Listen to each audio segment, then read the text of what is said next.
आज भी लोगों के दिलों में अटल जी के प्रति जो वो प्यार सम्मान है, वो इसी बात को देखकर लगता है कि बच्चों के लिए जो आज हमने कार्यक्रम करने की शुरुआत की, हमने 600 जिला में ये कार्यक्रम करना था, लेकिन आज देश में 1000 से ज़्यादा स्थानों पर बच्चों के बीच में जाकर इस कार्यक्रम को किया जा रहा है और अटल जी के जन्मदिन को मनाया जा रहा है। उसके लिए भी मैं आपका बहुत बहुत धन्यवाद करता हूं और उनको बहुत बहुत बधाई देता हूं। आखिर स्कूल चले हम कार्यक्रम क्यों? आओ स्कूल चले हम। अटल जी का सपना था कि भारत 100% साक्षर और एक नॉलेज बेस्ड इकोनॉमी बनाने के लिए भारतीय जनता युवा मोर्चा ने पहल की है कि आने वाले 10 वर्षों में 100% साक्षरता की दर को भारत हासिल करेगा और भारतीय जनता युवा मोर्चा देश के कोने कोने में जाकर एक एक बच्चे को स्कूल पहुंचाने के लिए अगले 10 वर्षों तक लगातार प्रयासरत रहेगा और भारत को नॉलेज बेस्ड इकोनॉमी बनाएगा। तो भारतीय जनता युवा मोर्चा भारतीय जनता पार्टी के माध्यम से बनाएगा और यहाँ के बच्चों को साक्षर हम बनाएंगे।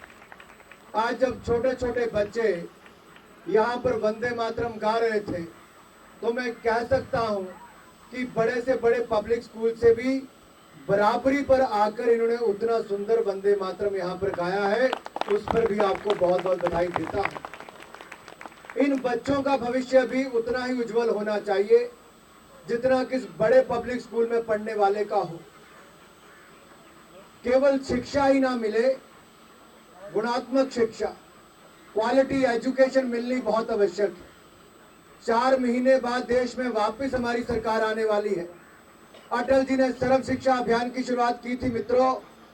जब मोदी जी देश के प्रधानमंत्री बनेंगे, हम 100% साक्षरता भी दर हासिल करेंगे और साथ ही साथ में क्वालिटी एजुकेशन भी उपलब्ध करवाएंगे।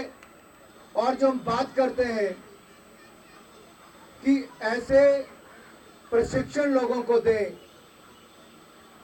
कि स्किल डेवलपमेंट सेंटर्स, हर किसी को ग्रेजुएशन इंजीनियरिंग करने की जरूरत ना पड़े, जिसका जिस क्षेत्र में रुचि हो उसको उस क्षेत्र में ज़्यादा से ज़्यादा उसको ट्रेनिंग मिले और 5वीं कक्षा के बाद ही उनके लिए ट्रेनिंग जो है स्किल डेवलपमेंट की, वो उनकी शुरू होनी चाहिए। वोकेशनल ट्रेनिंग इंस्टीट्यूट्स होने चाहिए ताकि बच्चों को उस तरह से तैयार किया जा सके कि जिस क्षेत्र में उनकी रुचि है उस क्षेत्र में वो आगे बढ़ सके। लेकिन सबसे पहला कार्य होगा बच्चों को स्कूल भेजने का। सभी के माता पिता भी पीछे बड़ी तादाद में खड़े हैं। मैं आपसे भी हाथ जोड़कर अनुरोध करने आया हूं, ये मत सोचिए कि बच्चे ने 5वीं कर ली, 8वीं कर ली, 10वीं कर ली तो बहुत हो गया। हमें बच्चों को ज़्यादा से ज़्यादा शिक्षा देनी है, बच्चों को अच्छा पढ़ाना लिखाना है, क्योंकि देश में अगर हम 2 समस्याएं दूर कर ले मित्रों, एक आबादी बहुत बड़ी हमारी समस्या है और दूसरी जो अशिक्षित लोग हैं वो भी बहुत बड़ी समस्या है। अगर हम आबादी पर नियंत्रण पा लेंगे और अपने समाज को शिक्षित कर लेंगे तो दुनिया की सबसे महान शक्ति कोई बनेगी, तो हमारा भारत एक गौरवशाली भारत बनेगा। स्वामी विवेकानंद का जो सपना था विश्व गुरु भारत को बनाने का, वो केवल नॉलेज बेस्ड इकोनॉमी के कारण बन सकता है। एक नई राजनीति की शुरुआत करनी होगी। नॉलेज बेस्ड इकोनॉमी बनाने के लिए एजुकेशन, एम्प्लॉयमेंट, एम्पावरमेंट, शिक्षा, रोजगार, सशक्तिकरण, ये बहुत महत्वपूर्ण है कि हर बच्चे को शिक्षा मिले, हर बच्चे को हर हाथ को रोजगार मिले और हर नौजवान को सशक्तिकरण हो, ताकि वो समाज को और देश को आगे बढ़ाने के लिए अपना योगदान दे सके और हर किसी का एक समान अधिकार हो। तो वो सत्ता में, संपत्ति में और सम्मान में एक समान अधिकार हो।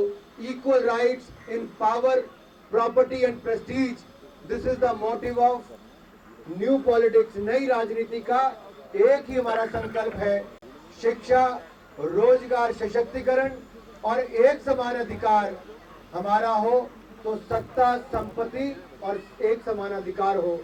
भाई और बहनों, आपने छोटे से नोटिस पर भी इतनी बड़ी तादाद में छोटे छोटे बच्चों को यहाँ पर बुलाया है। बच्चों, मैं केवल इतना कहना चाहता हूँ, इस देश के जो पूर्व राष्ट्रपति हुए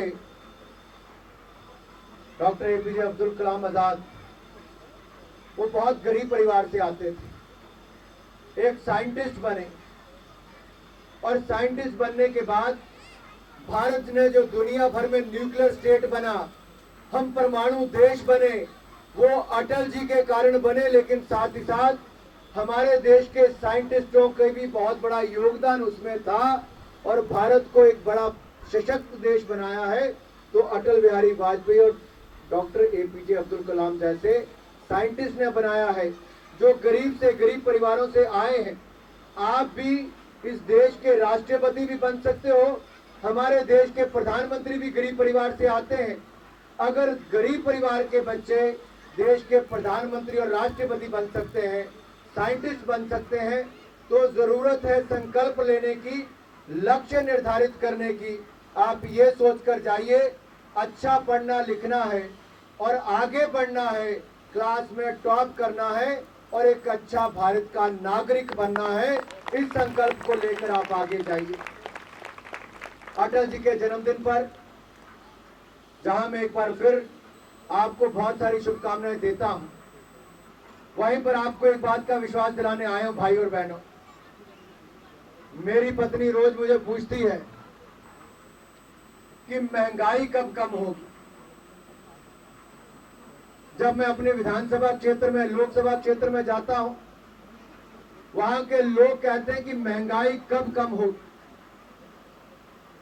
महंगाई कम आप कर सकते हैं। मैं यहां आज कोई पॉलिटिकल भाषण देने नहीं आया था, लेकिन ये हर परिवार से जुड़ा हुआ मुद्दा है। मित्रों, आपको केवल याद करवाने आया। आज उस महान नेता का जन्मदिन है जिसने 6 साल इस देश में सरकार चलाई, इस देश को विकास तो करवाया, गांव गांव को सड़कों से जोड़ा, तो प्रधानमंत्री ग्रामीण सड़क योजना की शुरुआत अटल बिहारी वाजपेयी ने देश में की। हजारों किलोमीटर सड़क का निर्माण अटल बिहारी वाजपेयी ने किया। देश में बड़े बड़े नेशनल हाईवे बनवाए तो अटल बिहारी वाजपेयी जी ने देश में बनवाए। जब वो सत्ता से गए तब 12 किलोमीटर सड़कें एक दिन में बनती थी। आज कांग्रेस के शासनकाल में मात्र 3 किलोमीटर बनती हैं। देश पीछे जा रहा है। प्रधानमंत्री ग्रामीण सड़क योजना में जितनी सड़कें अटल जी के समय बनती थी, उससे आधी भी आज नहीं बनती थी। सर्व शिक्षा अभियान, हजारों करोड़ रुपए इन गरीब बच्चों की शिक्षा के लिए किसी ने दिए तो अटल बिहारी वाजपेयी ने दिए। कमरों का निर्माण स्कूलों में करवाया तो अटल बिहारी वाजपेयी ने करवाया। देश को मजबूत किसी ने किया, हमारी सेना को मजबूती किसी ने दी। और कोई सैनिक शहीद भी होता था तो 1962 के युद्ध में, 1965 के युद्ध में, 1971 के युद्ध में कभी किसी शहीद का पार्थिव शरीर उसके परिवार तक नहीं आया। लेकिन अटल बिहारी वाजपेयी ने कारगिल युद्ध में एक एक सैनिक का पार्थिव शरीर उसके परिवार तक पूरे मान सम्मान के साथ पहुंचाया तो अटल बिहारी वाजपेयी ने पहुंचाया था। मित्रों, ये आज मैं इसलिए याद कर रहा हूं, हमारे देश की सीमा पर आज हमारा सैनिक मर रहा है, उसका गला काट कर ले जाते हैं। हेमराज का गला काट कर ले गए, वो शहीद तो हो गए, उसकी बूढ़ी मां रोती रह गई, मेरे बच्चे के अंतिम दर्शन करवा दो। लेकिन हमारे देश की सरकार कुछ नहीं कर पाए। अटल बिहारी वाजपेयी थे, परमाणु बम का विस्फोट किया, अमेरिका ने कहा प्रतिबंध लगा देंगे, उन्होंने कहा मुझे भारत को मजबूत बनाना है, सशक्त करना है। अगले दिन 5 बम विस्फोट और कर दिए। अमेरिका के आगे कोई झुका नहीं तो उसका नाम अटल बिहारी वाजपेयी था। मित्रों, ऐसे मजबूत नेता की जरूरत है। और जो महंगाई की मैं बात कर रहा था, अटल जी के 6 वर्ष के शासनकाल में दुनिया भर ने हमारे ऊपर प्रतिबंध लगाया था, लेकिन 6 वर्षों में महंगाई नाम की कोई चीज नहीं थी। चीनी 11 रुपए किलो बिकती थी, आज चीनी 40 रुपए किलो बिकती है। अटल जी के समय दालें 22 रुपए किलो बिकती थी, आज 90 रुपए किलो बिकती है। अटल जी के समय आटा 7 रुपए किलो बिकता था, आज 21 रुपए किलो बिकता है। मित्रों, अटल जी के समय सिलेंडर 210 रुपए का था, आज रसोई गैस का सिलेंडर 1150 रुपए का मिलता है। महंगाई कहां चले गई आप देख सकते हैं। मोदी जी आने वाले हैं, 4 महीने रह गए हैं, महंगाई पर अंकुश फिर कोई लगाएगा तो इस देश में भारतीय जनता पार्टी आकर लगाएगी, इस बात का आपको विश्वास दिलाता हूं। और केवल इतना कहकर जा रहा हूं, महंगाई केवल 4 महीने और है। आप बच्चों का पढ़ना लिखना बंद मत करवाना। ये बच्चे इस देश का भविष्य है। अटल जी ने इनके भविष्य को सपना देखा है। अटल जी ने बुनियाद रखी है। भारतीय जनता युवा मोर्चा और आने वाली भारतीय जनता पार्टी की सरकार इस देश में उस बुनियाद पर इमारत बनाने वाली है। इस देश को नॉलेज बेस्ड इकोनॉमी बनाने वाली है। इन बच्चों का देश का भविष्य बनाने वाली है। आपका बहुत बहुत धन्यवाद। इन बच्चों के उज्जवल भविष्य की मैं कामना करता हूं और आशा करता हूं इस बस्ती में से भी ऐसे बच्चे आगे आएंगे जो साइंटिस्ट बनेंगे, डॉक्टर बनेंगे, इंजीनियर बनेंगे, प्रोफेसर बनेंगे, मीडिया में जाकर काम करेंगे, नेता भी बनेंगे और हर क्षेत्र में जाकर भारत का नाम रोशन करेंगे। तो ये छोटे छोटे बच्चे जाकर करेंगे। इनके उज्जवल भविष्य की कामना करता हुआ एक बार फिर आपका बहुत बहुत धन्यवाद। जय भारत, जय भाजपा।